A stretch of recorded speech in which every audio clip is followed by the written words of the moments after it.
night, beautiful people. I have a new piece. What? It is called The Work He Left for Me. My father is not dead, but I have buried him in places my heart refuses to visit. There are no casseroles for this kind of loss, no folded programs, no prayers to know where to land.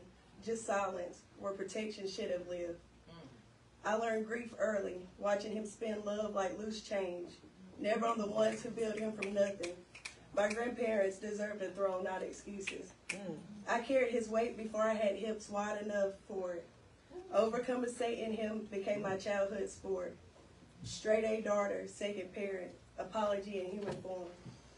I watched my grandmother grow a man's shadow, learn how to stand like a father with arthritis in her hands. She fed his absence to me in warm meals and called it strength.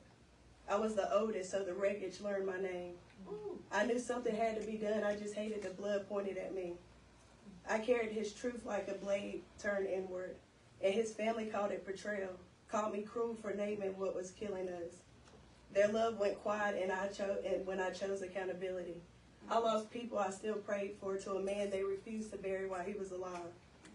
I hated that his sin learned my name, hated that my bones recognized his damage before my mouth learned the words, Father. I was angry at being born a correction, angry that spine became my altar, where unfinished men laid their mess and called it legacy. Angry that even death was not scarce enough to stop him, that he reached into my sister's last hours with the same empty hands he used in life. Taking a little piece from her body that was still holding, stealing from a woman who was already giving everything back to God. Angry that women before me learned how to survive men, and that men after him learned how to disappear.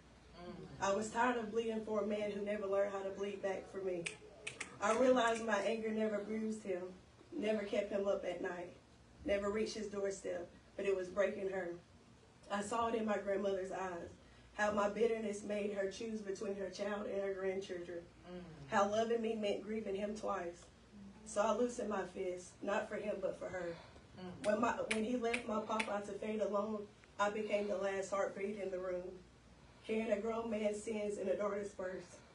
I had to look at the damage every day, the way betrayal bent my papa's shoulders forward, the way trust left his voice hoarse, the way his hands searched for air for a son that never came back.